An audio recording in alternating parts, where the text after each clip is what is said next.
السلام عليكم ورحمة الله. ازيكم حبايبي؟ عاملين ايه؟ يا رب تكونوا بخير.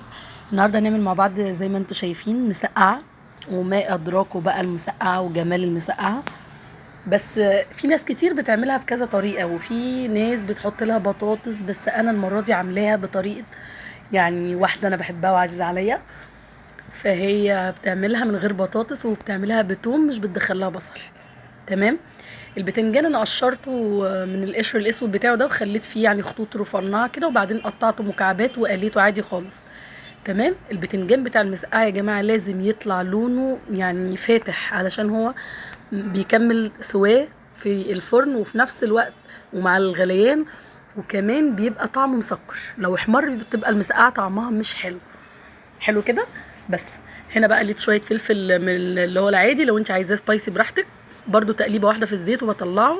جبت بقى معلقتين زيت من اللي انا قليت فيهم البتنجان، ونزلت بيهم باربع خمس فصوص توم كبار كده، وخلاص خدوا اللون الذهبي. نزلت على طول بالطماطم بتاعتي. تمام.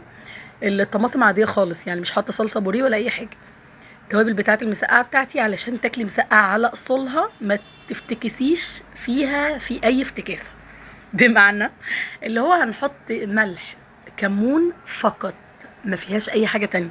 اللي يقولك بحط جوز الطيب، بحط مش عارف ايه بهارات، ملهاش غير ملح وكمون فقط. ما بنحطش خل نهائي. في ناس بتقولك بحب اطش التومه بخل، لا يا جماعه، لا احنا مش بنعمل كشري.